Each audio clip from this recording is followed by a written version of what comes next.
बिस्मिल्लाहिर्रहमानिर्रहीम। अस्सलामुअलैकुम। आप देख रहे हैं हमारा यूट्यूब चैनल।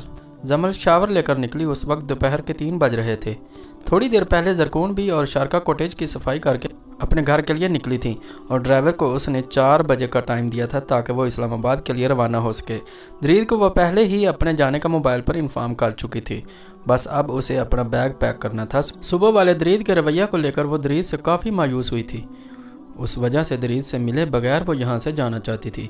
आईने के सामने खड़ी होकर बालों में बर्फ फिरती हुई वो मुसलसल दरीद के बारे में सोच रही थी जब उसे महसूस हुआ कॉटेज में कोई दाखिल हुआ है। जमील स्वेटर पहनती हुई अपने कमरे से बाहर निकली। छोटी बीबी जी, वो साहब जी, उनको होश नहीं आ रहा है। खादिम जमल को कमरे से बाहर निकलता हुआ देखकर घबराता हुआ बोला, क्या बोल रहे हो खादिम? क्या हुआ दीद को? जमल खादिम के कपड़ों पर खून देखकर और उसका घबराया हुआ अंदाज देखकर जल्दी जल्दी सीढ़ियाँ उतरती हुई नीचे आई। परेशान होकर खादिम से दरीद के बारे में पूछने लगी। किसी बदबख्त ने दरीद भाई पर बड़ी से छुरी से हमला किया है और उन्हें मारने की कोशिश की है। हमने दरीद भाई को अस्पताल पहुँचा दिया है मगर उनकी हालत कुछ ज़्यादा अच्छी नहीं है और उस हमला करने वाले बदबख्त को भी लोगों ने पकड़कर पुलिस के हवाले कर दिया है। खादिम परेशान खड़ी हुई जमल को सारी तफसील बताने लगा। छुरी से हमला किया? मेरे अल्लाह, कैसे हैं दरीद? प्लीज़ मुझे उनके पास ले चलो खादिम। जमल को फ़िलहाल उस बात से गर्ज नहीं थी कि वो आदमी पकड़ा गया है या फिर कौन था। वो सिर्फ दरीद के पास जाना चाहती थी। खादिम जमल को अपने साथ अस्पताल ले जाने की गर्ज से आया ही था। जमल अपनी आंखों में आए आंसू साफ करती हुई खादिम के साथ अस्पताल जाने के लिए तैयार हो गई। डॉक्टर दरीद आज़म, वो मेरे हस्बैंड हैं, मुझे उनसे मिलना है, प्लीज़ मुझे बताएं वो कैसे हैं अब। खादिम जमल को अस्पताल लेकर आ गया था। ऑपरेशन थिएटर से बाहर निकलते वक्त डॉक्टर के पास आकर जमल बेसब्री से उसे दरीद के बारे में पूछने लगी। आंसू थे उसकी आंखों से, रुकने के नाम ही नहीं ले रहे थे। दरीद की तकलीफ़ का सोचकर वो खुद भी तकलीफ महसूस कर रही थी।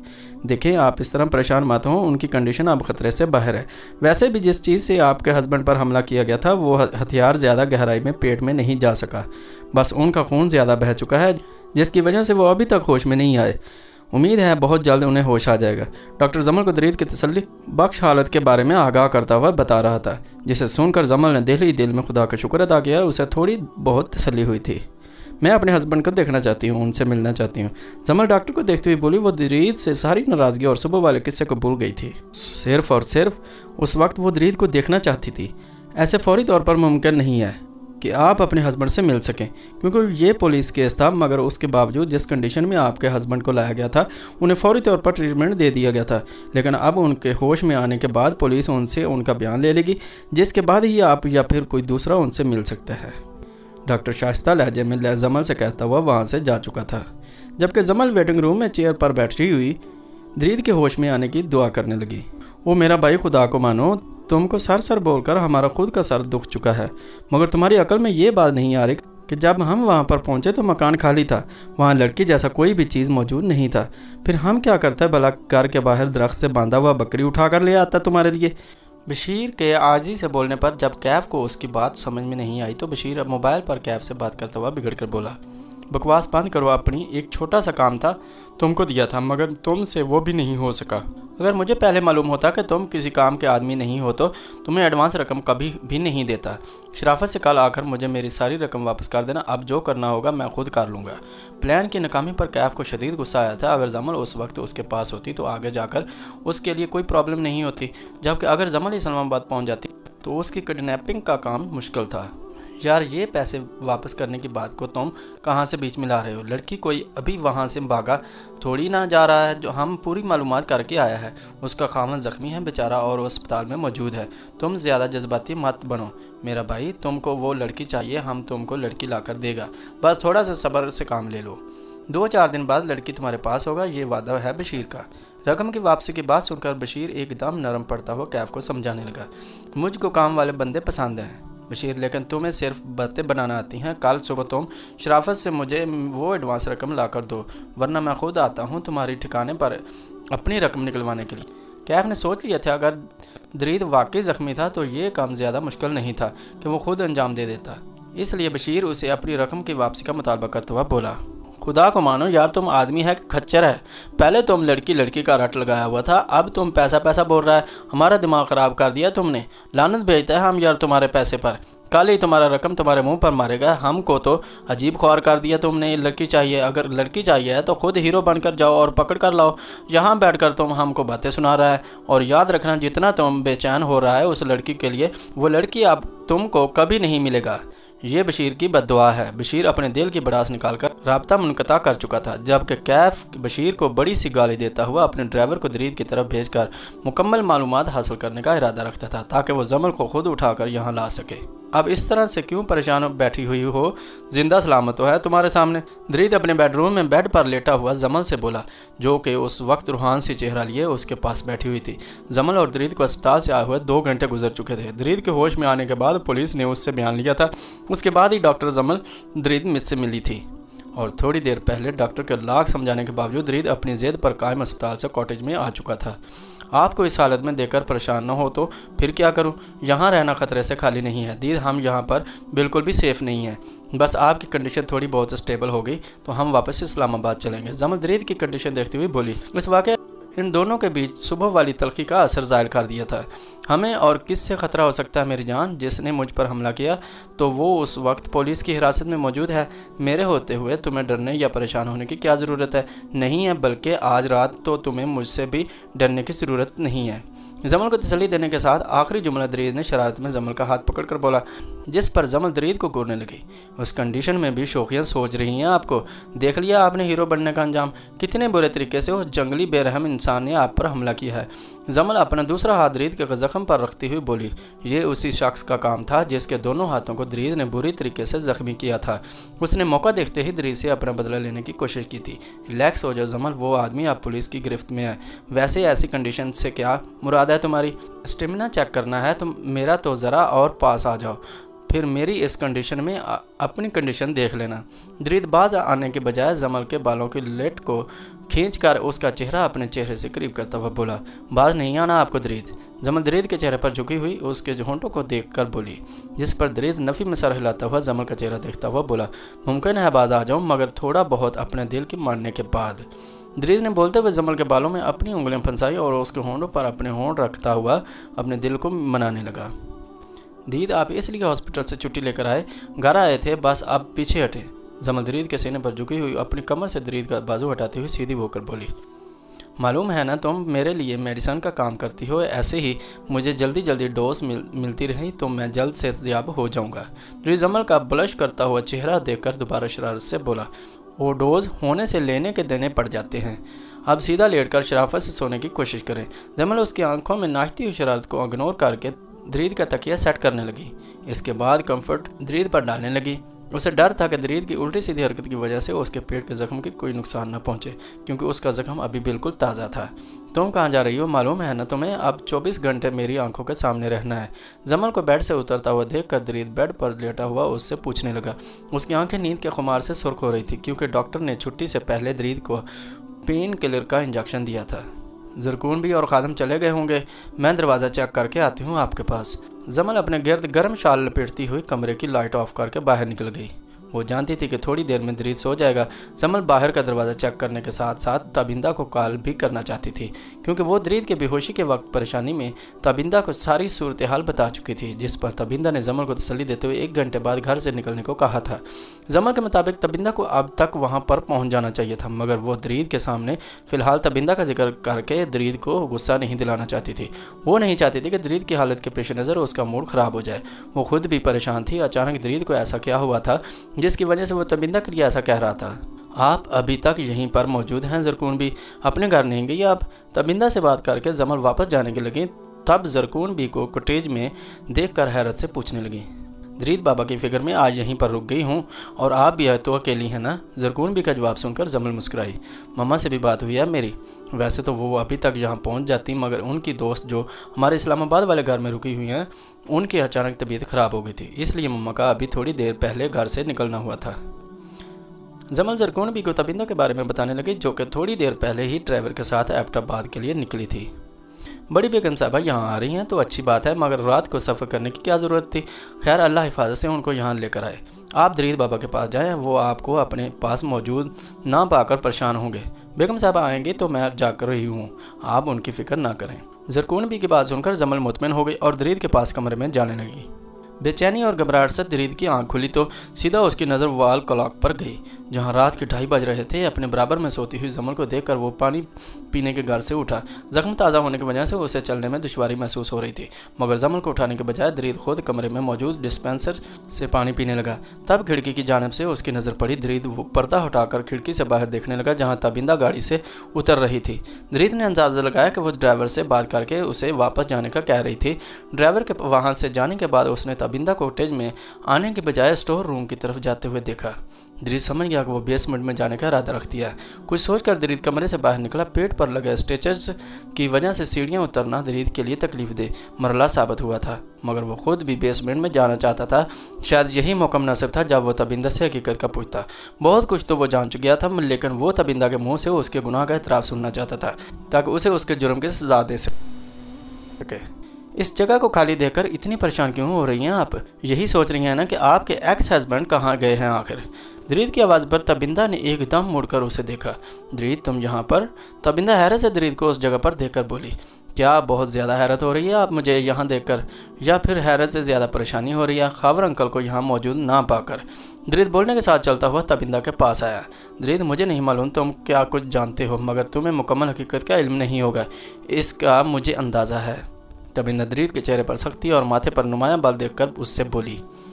अंदाज़े तो मैं अपनी तरफ से सारे ही दुरुस्त कर लगा चुका हूँ, आपसे तो सिर्फ आपके गुनाह का एतराफ़ चाहता हूँ, मगर अभी नहीं जमल के सामने, ताकि उसे अपनी माँ के किरदार का और असली चेहरे का मालूम हो सके। दरीद तंजिया लहजे में तबिंदा से बोला। किरदार, असली चेहरा? वैसे तुमने खुद से क्या अंदाज़ा लगाया है, बताना पसंद करोगे मुझे? तबिंदा उसके तंज को खूब समझ रही थी। जो कुछ वो अपने दिल में पाल कर बैठा था वो जानने की ख्वाहिश पर बैठी। मर्दों का घटिया रूप तो बहुत देखा है और बहुत कुछ सुनना भी है मर्द ज़ात के बारे में, लेकिन कोई औरत भी इतना घटिया हो सकती है उसका मुझे अंदाज़ा नहीं था। शादी से पहले की मोहब्बत और अपनी नफ्सियानी ख्वाहिश को पूरा करने के लिए आपने और डैड ने अपने अपने लाइफ पार्टनर्स को धोखा दिया। आपने डैड के साथ शामिल होकर खबर अंकल से तलाक लेने के बाद उनको उस जगह पर कैद तन्हाई की सज़ा दी और साथ ही अपनी सहेली का घर उजाड़ कर उसके शोहर के साथ ताल्लुकात कायम किए। मेरी माँ को रास्ते से हटाने के लिए आपने और डैड ने उन्होंने हमेशा के लिए मौत की नींद सुला दिया। डैड की हर साजिश पर आप भी उनका हिस्सा बनी रही। क्यों, ऐसा ही कुछ है ना तबिंदा आजम? दरीद ने पूरी कोशिश की तबिंदा को उसका मकरूह चेहरा सही से दिखा सके। अब तुम सच सुनना पसंद करोगे? इतनी हिम्मत है तुम में कि तुम सच बर्दाश्त कर सको। माना कि मैं और आज़म एक दूसरे से मोहब्बत करते थे, लेकिन बदकिस्मती से आज़म की शादी समन से और मेरी खावर से हो गई। मैं आज़म की मोहब्बत और यादों को अपने दिल से निकाल देती अगर खावर एक अच्छा शोहर साबित होता। जिन दिनों जमल पैदा होने वाली थी तब मुझे अंदाज़ा हो चुका था कि खावर किसी औरत के चक्कर में पड़ गया है। उसकी बेवफाई ने मुझे एक बार फिर आज़म की तरफ मुतवज्जे किया। एक दिन खावर ने गुस्से में मुझे तलाक दे दी। तब आज़म मुझसे दूसरी शादी का इरादा रखते थे, मगर उससे पहले जो राज तुम्हारे डैड पर अफशां हुआ उसने आज़म के साथ साथ मुझे भी हिलाकर रख दिया। जानते हो किस औरत से खावर के ताल्लुकात थे? वो औरत कौन थी जिसकी वजह से खावर ने मुझे तलाक दी? ताबिंदा अचानक दरीद से सवाल पूछने लगी, मगर दरीद खामोश खड़ा उसके बोलने का इंतज़ार करने लगा। खावर के निकाह में होने के बावजूद मैंने आज़म से रब्ता रखा। माना कि मैंने खावर से बेईमानी की, मगर मेरे और आज़म के बीच नाजायज़ ताल्लुकात नहीं रहे। जबकि खावर के समन के साथ नाजायज़ ताल्लुकात का आज़म को जैसे ही इल्म हुआ, तबिंदा अपना जुमला मुकम्मल भी नहीं कर पाई थी कि दरीद एकदम चीखा, खामोश, बिल्कुल खामोश हो जाएं आप। खबरदार, जो आपने एक लफ्ज़ भी अपने मुंह से मेरी मरी हुई माँ के बारे में निकाला तो जान ले लूँगा मैं आपकी। सुना आपने? दरीद ताबिंदा के मुंह से समन का नाम सुनकर गुस्से से पागल होने लगी। उसके चेहरे पर तकलीफ़ के आसार नुमाया होने लगे, जैसे उस इंकशाफ पर उसकी रूह तक अजियत में मुब्तला हो गई हो। मैं तुम्हें ज़िंदगी में कभी समन की हकीकत नहीं बताती, लेकिन तुम आज़म को उसका कातिल मत समझो। शादी जैसे पाक बंधन में बांधने के बावजूद मैंने खावर से वफा नहीं निभाई, मगर कभी भी वो गुनाह जो खावर और समन ताबिंदा दरीद की बोलती कैफियत को देखकर बोल रही थी, तब समन का नाम आने पर दरीद ने गुस्से में ताबिंदा की तरफ बढ़ते हुए उसके दोनों बाजू पकड़े। बोला था ना, बिल्कुल खामोश कर जाओ वरना मैं जान ले लूँगा तुम्हारी अपनी इन हाथों से। दरीद ताबिंदा से तैश के आलम में बोला और साथ ही उसने ताबिंदा को तय खाने में मौजूद बिस्तर पर धक्का दिया। दरीद, ये क्या कर रहे हो तुम? मेरी बात सुनो दरीद। दरीद ताबिंदा को वहीं बंद करके जाने लगा। ताबिंदा भागती हुई दरीद की जाने बढ़ी, मगर तब तक दरीद तय खाने का दरवाज़ा बंद करके वहाँ से जा चुका था। ताबिंदा इस वक्त टहलती हुई आज़म के खून का इंतज़ार कर रही थी। आज़म हफ्ते भर से समन और दरीद के साथ एबटाबाद में मौजूद था। खावर 6 माह पहले ही उसको गुस्से में आकर मामूली सी बात पर तलाक दे चुका था। तबिंदा जानती थी वो मामूली बात पर सिर्फ एक बहाना बनी थी। खावर के तलाक देने का असल वजह वो औरत जिसके पीछे उसका शोहर उससे अपनी जान छुड़वाना चाहता था। इस मुश्किल घड़ी में आज़म की मुखलिस मोहब्बत उसके सामने आई थी, जो न सिर्फ उससे शादी करने के लिए तैयार था बल्कि जमल को भी बाप की हैसियत से अपनाने के लिए तैयार था। मसला सिर्फ समन का था। आज़म समन को तबिंदा और अपने बारे में बताकर तबिंदा से शादी करने का इरादा रखता था, मगर तबिंदा हर बार आने वाले तूफान का सोचकर आज़म को रोक देती। तबिंदा की ज़िद और इसरार पर ही आज़म ने अपने दोस्त से खावर और उसकी गर्लफ्रेंड के बारे में मालूमात करवाई थी। तबिंदा जानना चाहती थी उस औरत के बारे में जिसकी वजह से उसका घर उजड़ा था। फ़ोन की घंटी बजने पर सोती हुई जमल पर नज़र डालकर तबिंदा फ़ोन की तरफ बढ़ी। मैं कब से आपकी कॉल का इंतज़ार कर रही हूँ। आज़म बताइए ना, क्या बना उस काम का जो मैंने आपसे कहा था? आपने बोला था कि आज आपका दोस्त आपको खावर और उसकी गर्लफ्रेंड की तस्वीरें देगा। तबिंदा अपनी रूम में आज़म की खामोशी को महसूस किए बिना उससे पूछने लगी, समन? आज़म के मुंह से समन का नाम सुनकर तबिंदा को कुछ समझ में नहीं आया। समन? क्या हुआ उसको? ठीक तो है ना वो आज़म? तबिंदा समन के बारे में आज़म पूछने लगी जिससे उसकी और खावर की तलाक हुई थी। तबिंदा ने महसूस किया था समन के रवैये में भी तब्दीली आई थी। वो अब तबिंदा से खिंची रहने लगी। उस बेगैरत, बेहया, बेशरम औरत का खावर से पूरे 2 साल से अफेयर चल रहा था। तभी वो औरत मेरे साथ रहते हुए खावर की महबूबा और कोई नहीं समन है। आज़म की बात सुनकर तबिंदा सख्ते में आ चुकी थी। इतना बड़ा खेल खावर और समन में खेला था, ये तो वो अपने वहमो गुमान में भी नहीं ला सकती थी। वो तो अपने और आज़म के राब्ते पर शर्मसार रहती थी। ऐसी बेशरम और बेहया औरत को तो मेरा दिल कर रहा है कि अपने हाथों से मार डालूं। तबिंदा को आज़म के गुस्से में भरी हुई आवाज़ सुनाई दी। बेहया और बेशरम तो मैं भी हूँ आज़म, जो शोहर के होते हुए भी आपसे ताल्लुक़ रखे हुए थे। कोई भी फ़र्क नहीं है समन और तबिंदा में। तबिंदा शर्मिंदा लहजे से आज़म से बोली, अपने और मेरे तल्लुक़ को उन दोनों के नाजायज़ तल्लुक़ात से मत मिलाओ। तभी जो तस्वीर उस वक्त मेरे हाथ में मौजूद हैं, अगर तुम देख लो तो शर्म से पानी पानी हो जाओगी। मैंने फ़ैसला कर लिया, अब मैं उस नीच औरत को एक पल के लिए अपनी ज़िंदगी में बर्दाश्त नहीं करूँगा। आज़म गुस्से में तबिंदा से बोलता हुआ फ़ोन रख चुका था, मगर अपने सामने ज़रकून बी को देख कर अब एकदम चौंका। ऐसा तो नहीं है ज़रकून बी कि आप उन सब बातों से अनजाने रही होंगी? क्यों बेखबर रखा आपने मुझे समन से मुतल्लिक? आज़म गुस्सा दबाता हुआ अपने सामने खड़ी ज़रकून बी से सवाल करने लगा, क्योंकि ज़रकून बी के तसव्वुरात उसे बता रहे थे कि वो इस मामले से अनजान बिल्कुल नहीं है। और इन तस्वीरों में उसी कोटेज का कमरा शो हो रहा था जिसमें खावर और समन बाहों में बाहें डाले एक दूसरे में बुरी तरह मदहोश थे। मैं उस घर में नौकर की हैसियत रखती हूँ आज़म साहब। मेरे अंदर इतनी हिम्मत नहीं थी कि मैं आपको इतने बड़े दुख में दो चार करती। मैं अपने अंदर इतनी हिम्मत जमा नहीं कर पाई कि क्या आपको हकीकत बताकर शर्मिंदा होता देखती। इस बात के लिए आप मुझे माफ़ कर दीजिएगा। ज़रकून भी, जिन्होंने उस कोटेज में कई छोटे और बड़े मंजर अपनी आंखों से देखे, जिसके बाद वो खुद शर्मसार हो जाती, आज आज़म के सामने ये सब बोलते हुए उन्हें खुद भी शर्मिंदगी महसूस हो रही थी। ज़रकून भी की बात सुनकर आज़म गुस्से से भरा हुआ निकलता हुआ कोटेज की सीढ़ियाँ चढ़कर हुआ बेडरूम में जाने लगा जहाँ पर समन मौजूद थी।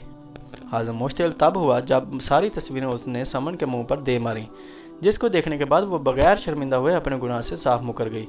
आज़म को इश्तियाल में देखने के बाद समन के मुंह से ये भी निकल गया कि वो भी उसके और तबिंदा के तल्लुक़ का इल्म रखती है, जिस पर आज़म ने समन पर अपनी सोच जाहिर कर दी। मैं ताबी को अभी से नहीं बल्कि हमारी शादी से पहले से पसंद करता हूँ। मैं तुम्हारी तरह अपने और ताबी के तल्लुक़ से मुकरूँगा नहीं, क्योंकि मेरा ताबी के साथ वैसे गलीज़ तल्लुक़ नहीं है जैसे तुम्हारा और खबर का है।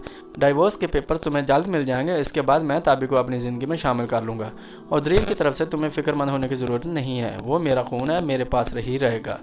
आज़म गुस्से में समन से बोलता हुआ कमरे से निकलकर सीढ़ियाँ उतरने लगा। आज़म मेरी बात तो सुनो, मुझे माफ़ कर दो, मैं बहक गई थी, अब खावर से कोई तल्लुक़ नहीं रखूँगी। दरीद की कसम खाकर कहती हूँ मुझे तलाक मत देना। समन आज़म के पीछे सीढ़ियाँ उतरती हुई आज़म का बाजू पकड़कर बोली, मगर आज़म को समन पर शदीद गुस्सा था। दरीद की कसम खाने पर उसने समन से अपना बाजू छुड़वाकर दूर झटका, जिसके नतीजे में वो सीढ़ियों से गिर पड़ी। आज़म साहब देखे ना, बेगम साहबा के सर से खून निकल रहा है। आज़म जो कि समन की परवाह के बगैर उसको नज़रअंदाज करता हुआ आने वाली कॉल रिसीव कर चुका था। ज़रकून भी आज़म के पास आती हुई बोली तो वो अपने से 6 कदम के फासले पर सिसकती हुई समन को देखने लगी। आज़म, ज़रकून भी क्या कर रही हैं? समन ज़ख्मी हो गई है क्या? आज़म, आपको इस वक्त गुस्से का काम नहीं लेना चाहिए। वो दरीद की माँ है, मैं कॉल बंद करती हूँ, आप प्लीज़ उसको देखें। तबिंदा जो कि ज़रकून भी की आवाज़ सुन चुकी थी जल्दी से आज़म से बोली, जिस पर आज़म ने इतना किया कि डॉक्टर को घर का एड्रेस देकर समन को ज़रकून बी के आसरे पर छोड़ता हुआ खुद घर से बाहर निकल गया। कहाँ चले गए थे दीद आप? दरीद जब कमरे में दाखिल हुआ तो उसने जमन को जागते हुए पाया, जो कि फ़िक्रमंद लहजे में दरीद से पूछ रही थी, कहीं नहीं गया था, तुम जाग क्यों गई हो? सो जाओ, वापस सीढ़ियाँ चढ़कर आते हुए उसकी हालत गैर हो गई थी, मगर दरीद को लग रहा था कि ये तकलीफ उस तकलीफ से बेहद कम थी जो उसे तबिंदा की बातों से सुनकर हुई थी। क्या हुआ दरीद, मुझे आपकी कंडीशन कुछ ठीक नहीं लग रही है, बताइए ना आप क्या फील कर रहे हैं। दरीद जो कि बेड की तरफ बढ़कर लेटना चाह रहा था, जमल उसके पास आती हुई दरीद का चेहरा देखकर पूछने लगी। उस वक्त दरीद के चेहरे पर एक एक दर्द रकम था। शदीद तकलीफ महसूस कर रहा हूँ मैं इस वक्त जमल, तुम मेरी इस तकलीफ़ को नहीं समझोगी, बल्कि कोई भी मेरी इस तकलीफ़ को नहीं समझ सकता। दरीद जमल को दोनों शानों से पकड़ता हुआ बोला। कुर्ब से उसके चेहरे और लहजे दोनों से छलक रहा था। मैंने आपसे कहा भी था कि हॉस्पिटल से इतनी जल्दी डिस्चार्ज होने की ज़रूरत नहीं है, मगर वहीं ना आप तो अपनी ही चलाते हैं बस। चले यहाँ पर आकर लेटे हुए, मैं डॉक्टर को फ़ोन करके बुलाती हूँ। जमल दरीद को सहारा देती हुई बेड पर बिठाने के बाद अपने मोबाइल लेने की गरज से उठने लगी तो दरीद ने उसका हाथ पकड़ लिया। दरीद ऐसे रिएक्ट क्यों कर रहे हो, क्या हुआ है आखिर, प्लीज़ बताएं ना मुझे। वो नाम आंखों से जमल को देख रहा था तो जमल उसका चेहरा थामती हुई पूछने लगी। टूट चुका हूँ आज मैं बुरी तरह, अपना ही वजूद बेमानी से लग रहा है, दिल चाह रहा है खुद को जलती हुई आग में झोंक डालूं, नफरत महसूस हो रही है मुझे अपने आप से। दरीद जमल के कंधे पर सर रख कर बाकायदा रोने लगा। जमल दरीद के इस तरह रिएक्ट करने से मज़ीद परेशान हो गई। बता क्यों नहीं रहे हैं कि आखिर हुआ क्या है, अब मुझे घबराहट हो रही है, दीद क्यों परेशान कर रहे हैं मुझे। जमल दोबारा दरीद का चेहरा थामकर उसके आंसू पूछती हुई सुर्ख आंखों को देखकर पूछने लगी। उससे पहले दरीद कुछ बोलता कि अचानक कमरे का दरवाज़ा खुला। तुम यहाँ, तुम्हारी हिम्मत कैसे हुई यहाँ आने की। दरीद कैफ को अपने कमरे में देखकर अपनी कैफियत से बाहर आता हुआ गुस्से से बोला, जबकि जमल उस वक्त कैफ को देखकर परेशान हो चुकी थी। खुद को हीरो और मुझे बच्चा समझने की भूल कर बैठे हो तुम दरीद आज़म। आज तुम मेरी हिम्मत पर ही नहीं मेरी जुर्रत पर भी हैरान रह जाओगे जब मैं तुम्हारी ही आंखों के सामने तुम्हारी इस खूबसूरत बीवी को उठाकर अपने साथ ले जाऊंगा। कैफ बोलता हुआ जमल की तरफ बढ़ा जो कि गुस्सा जब्त किए कैफ की फजूल बकवास सुन रही थी, मगर इससे पहले वो जमल की तरफ हाथ बढ़ाता जोरदार थप्पड़ कैफ के मुंह पर दरीद ने रसीद किया। उसकी तरफ अगर तुमने अपनी गलीज निगाह भी डाली तो मैं तुम्हारा हुमायूं से भी ज़्यादा बुरा हशर कर दूंगा, कैफ, जिसका तुमने तसव्वुर भी नहीं किया होगा। दरीद इश्ताल भरे अंदाज में कैफ और गिरबान पकड़ता हुआ बोला। कैफ अपने गाल पर हाथ रखा वह गुस्से से दरीद से बोला, बहुत हो गया दरीद आज़म, अब और नहीं। कैफ ने बोलने के साथ ही दरीद के पेट पर ज़ोरदार लात मारी जिससे वो फौरी तौर पर संभल नहीं पाया और दर्द से कराहता हुआ पीछे जा गिरा। तुम्हारा दिमाग तो ख़राब नहीं हो गया जाहिल इंसान, ये क्या कर रहे हो, छोड़ो मेरा हाथ, मैं कहीं नहीं जाऊंगी तुम्हारे साथ। अचानक हुई कार्रवाई पर जमल गुस्से से बोली, लेकिन कैफ जमल का हाथ पकड़कर उसे कमरे से बाहर ले जाने लगा। जमल परेशान होकर फर्श पर गिरे हुए दरीद को देखने लगी जो कि तकलीफ की शिद्दत बर्दाश्त ना कर रहा था। पेट पर जोरदार लात लगने की वजह से एक पल के लिए दरीद की आंखों के आगे अंधेरा छा गया, मगर जमल के चीखने चलाने से दरीद की हवास दोबारा बेदार होने लगे। वो फर्श से उठने की कोशिश करने लगा। मैं तुम्हारे साथ कहीं नहीं जाऊँगी कैफ, मैं कहती हूँ मेरा हाथ छोड़ दो। जमल एक बार फिर अपने आप को कैफ से छुड़वाती हुई चीख कर बोली, तुम्हारे तो अच्छे भी मेरे साथ चलेंगे। शुक्र करो कि मोहब्बत करता हूँ तुमसे, वरना तुम्हारी जैसी लड़की को तो इस्तेमाल करके हुमायूं के आगे फेंक डालना चाहिए। कैफ गुस्से में जमल के चीखने चलाने की परवाह किए बगैर उसको घसीटता हुआ कमरे से बाहर ले आया। जमल को छोड़ दो कैफ, वरना आज मैं तुम्हारी जान ले लूँगा। दरीद कैफ और जमल के पीछे कमरे से बाहर निकलता हुआ गुस्से में चीखता हुआ कैफ से बोला। पेट पर जोरदार लात लगने से उसके स्टिचेस खोल चुके गए थे जिसकी वजह से खून उसकी शर्ट को लाल रंग में रंग गया था। बहुत ही कोई ढीठ आदमी हो तुम दरीद आज़म, ऐसे नहीं जान छोड़ोगे। अब मैं तुम्हें और अच्छे से मजा चखाऊंगा।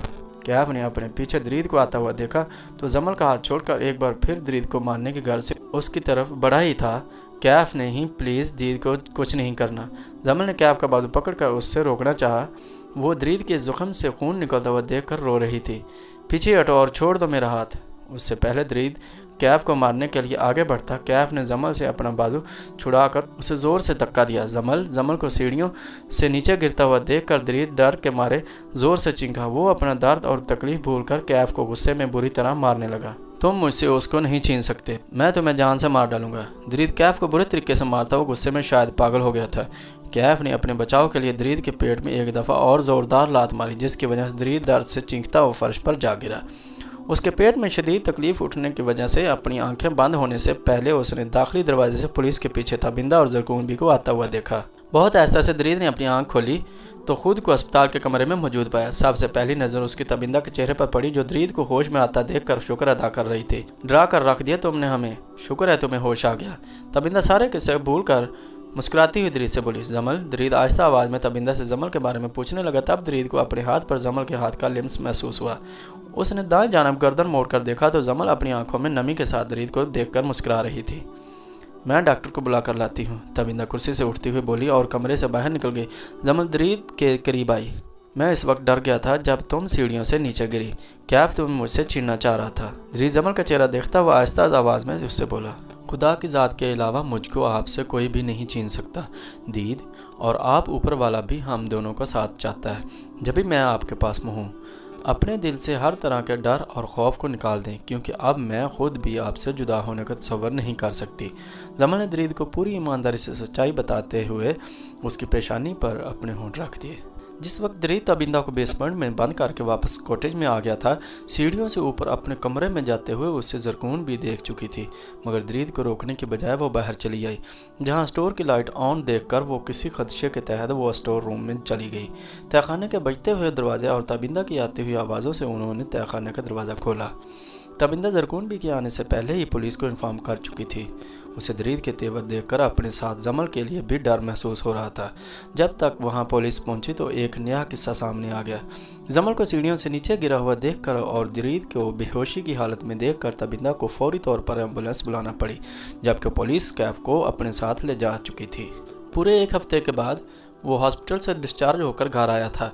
सामने दीवार पर समन की तस्वीर को देखकर वो खादिम को पुकारने लगा, इस तस्वीर को वापस स्टोर में रखाओ। दरीद के बोलने पर वहां मौजूद तबिंदा और ज़रकून भी एक दूसरे को देखने लगी। चले दीद, अपने रूम में चलकर थोड़ी देर रेस्ट कर लें। जमल दरीद का बाजू पकड़ती हुई बोली तो दरीद बिना कुछ बोले सीढ़ियां चढ़ने लगा।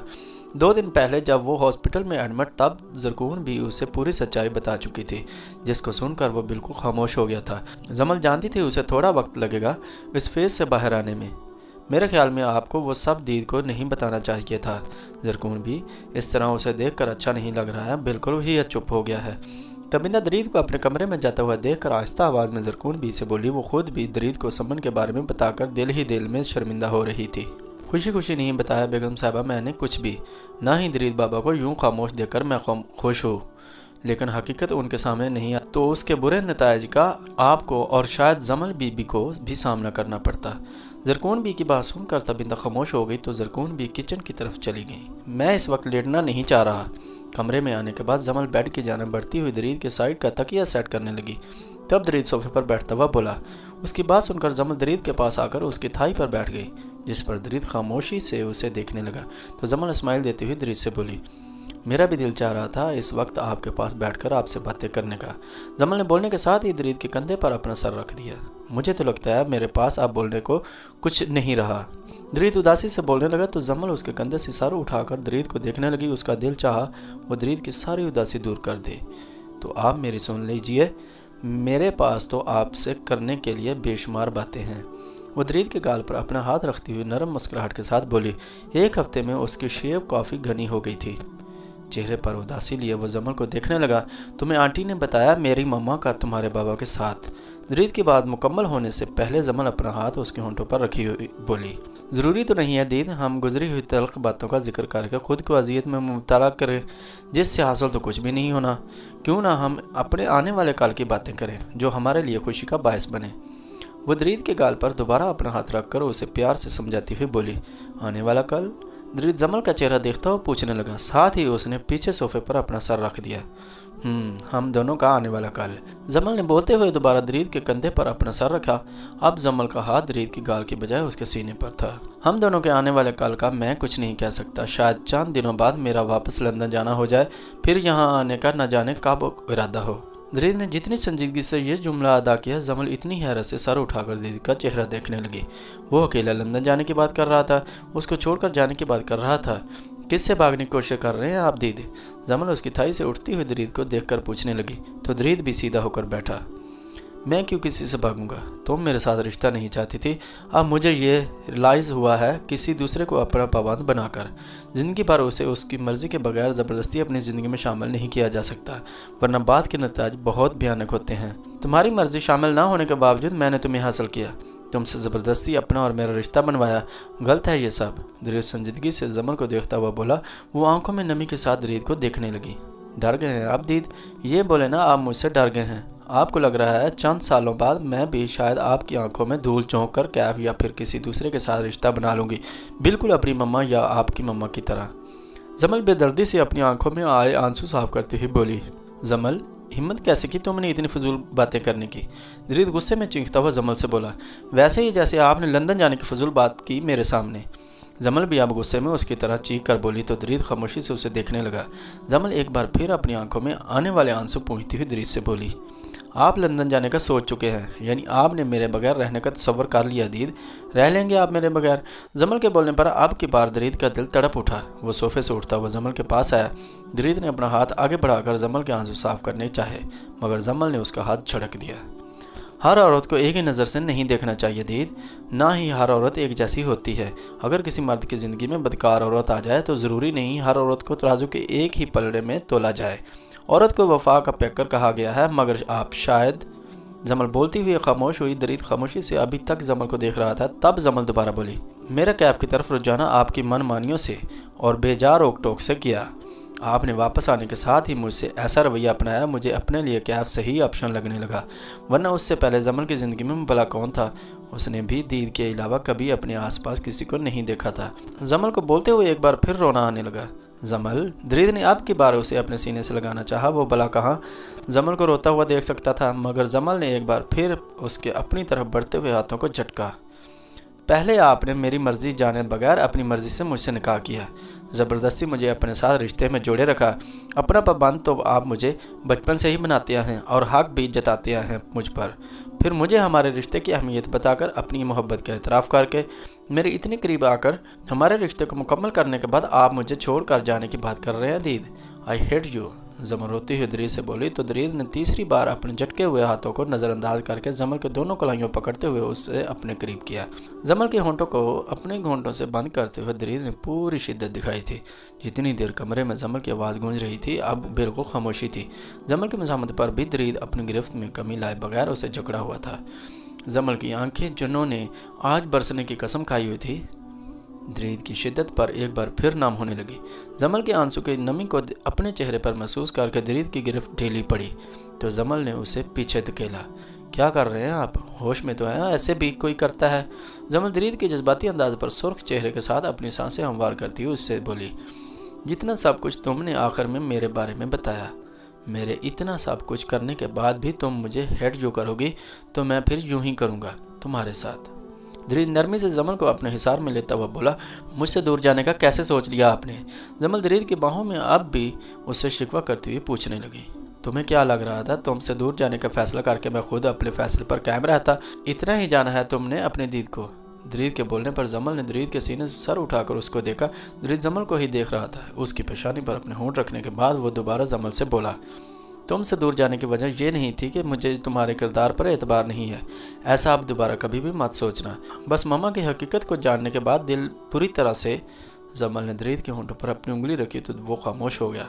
आज के बाद हम दोनों के दरमियान हमारे पेरेंट्स को लेकर माजी की कोई बात नहीं होगी दीद, ना ही आप कुछ उल्टा सीधा अपने दिल में सोचें पालेंगे, प्रॉमिस करें मुझसे। जमल के बोलने पर दरीद उसे अपने हिसार में लिया खामोशी से महसूस करने लगा। अब क्यों खामोश हो गए हैं? क्या सोच रहे हैं?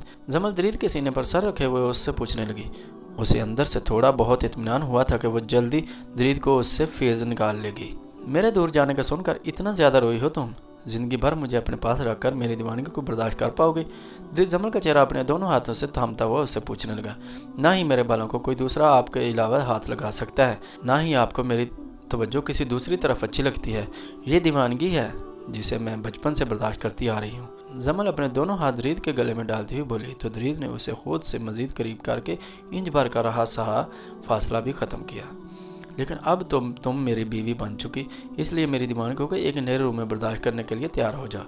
दरीद बोलता हुआ जमल गर्दन पर झुका। उससे पहले वो जज्बाती होता जमल उसके हिसार से निकल चुकी थी। थोड़ी देर पहले ही हॉस्पिटल से घर आए हैं। दरीद बेशर्मी छोड़कर शराफत से जाकर बेड पर लेट जाए। जमल दरीद को आंखें दिखाती हुई कमरे से जाने लगी तो दरीद ने उसका हाथ पकड़ लिया। लेट जाता हूँ, मगर अब पहले आज रात के प्रोग्राम की डिटेल्स बताने के बाद। दरीद जमल को फरार होता देखकर मैनी खेजी से बोला, मगर दरवाजे की दस्तक पर उसे जमल का हाथ छोड़ना पड़ा। डिस्टर्ब तो नहीं किया मैंने तुम्हें? तबिंदा कमरे में आते हुए दरीद से पूछने लगी, नहीं ऐसी तो कोई बात नहीं है, आप बैठे प्लीज़। दरीद संजीदा होता हुआ तबिंदा से बोला। वो बेसमेंट में तबिंदा को बंद करने वाली हरकत पर खुद भी अंदर से गलती था, जैसे तबिंदा उसको समन का सच बताकर गलत महसूस कर रही थी। और क्या बातें चल रही थी? तबिंदा सोफे पर बैठती हुई सरसरी अंदाज में दरीद से पूछने लगी, कुछ खास नहीं, बस ऐसे ही आपकी बेटी को शौक चढ़ा हुआ था अपनी तारीफ़ें सुनने का, वही करके उसका दिल खुश कर रहा था। दरीद खुद भी दूसरे सोफे पर बैठता हुआ सीरियस होकर तबिंदा को बताने लगा, जिस पर तबिंदा एकदम हंसी, जबकि जमल के हैरत से मुंह खुला रह गया, मगर वो भी हार मानने वाली नहीं थी। दीद, मम्मा को आज रात वाले प्रोग्राम का भी बता दें जो आप अभी मुझे बताने वाले थे, फिर मैं आपके लिए अच्छी सी कॉफ़ी बनाकर लाती हूँ। जमल दरीद से अपना बदला लेते ही बोली, जिस पर दरीद जमल को आंखें दिखाने लगा। कौन सा प्रोग्राम दरीद, क्या सोच रखा है तुमने आज रात के लिए? तबिंदा हैरत से दरीद को देखकर पूछने लगी, जबकि जमल वहीं कमरे में ही खड़ी अपनी हंसी छुपाने लगी। वापस इस्लामाबाद चलने का प्रोग्राम? और कौन सा प्रोग्राम हो सकता है भला? दरीद तबिंदा के हैरत ज़्यादा तसरात को देखकर नॉर्मल अंदाज अपनाता हुआ बोला। साथ ही उसने जमल को आंखें दिखाई ताकि वो बाज आ जाए। नहीं बेटा, इतनी भी क्या जल्दी है कि आज रात ही इस्लामाबाद के लिए निकला जाए, पहले तो मुकम्मल से याब हो जाओ, फिर कोई प्रोग्राम रखते हैं। तबिंदा अपनी तरफ से दरीद को माकूल मशवरा देती हुई बोली, जिस पर दरीद ने ताबेदारी दिखाते हुए इकरार से सर हिलाया, मगर उससे जमल के फजूल बोलने पर गुस्सा आया था। अरे मम्मा, प्रोग्राम की पूरी डिटेल तो जान लें, दीद से वो अभी वही बताने वाले थे, मुझे शायद कोई मूड बन जाए। क्यों दीद? जमल के बोलने पर दरीद एकदम जमल की बात काटता हुआ बोला, तुम मेरे लिए कॉफ़ी बनाकर लाने वाली थी शायद, और आंटी की बात बिल्कुल ठीक है, अब मेरी सेहत याबी के बाद ही कोई प्रोग्राम रखेंगे वापसी का। दरीद आंखों ही आंखों में जमल के लिए नाराज़गी जाहिर करता हुआ बोला, साथ ही उसे सुधरने का भी मशवरा किया। रेली, मुझे तो लग रहा है आपने काफ़ी स्टीमना है, सफ़र तो आसानी से कर सकते होंगे, आप जब भी तो प्रोग्राम बनाकर बैठे थे। जमल मासूमियत से दरीद को देखती हुई पूछने लगी। इससे पहले दरीद उसको सही से झिड़कता, क्योंकि वो तबिंदा के सामने न जाने क्या क्या बोल रही थी। ये काम खुद चुप बैठी तबिंदा ने अंजाम दे दिया। जब एक बात डिसाइड हो चुकी कि आज रात का प्रोग्राम कैंसिल है, फिर क्यों बिला वजह बोले जा रही तुम? बहुत ज़्यादा दिल कर रहा है तुम्हें इस्लामाबाद जाने का। तबिंदा जमल को डांटती हुई बोली, उसे तो आज इस प्रोग्राम की कोई लॉजिक ही समझ में नहीं आई थी। मेरा दिल थोड़ी कर रहा है, प्रोग्राम तो आपके दामाद ने बनाया था। जमल आहिस्ता से बोलती हुई कमरे से निकलने लगी, जबकि दरीद जमल की पुश्त को घूर कर रह गया। वो ऐसे ही अब जमल को नहीं बख्शता, रात में उसे दरीद के पास ही आना था। तो दोस्तों, मैं उम्मीद करता हूँ कि ये स्टोरी आपको बहुत पसंद आई होगी। अगर आप ऐसी ही स्टोरीज देखना चाहते हो तो प्लीज़ कमेंट्स में नेक्स्ट लिखिएगा, और हमारे चैनल को सब्सक्राइब और लाइक कर दीजिएगा, ताकि हमारी नई आने वाली वीडियो आप तक जल्दी पहुँच सके। Thank you very much.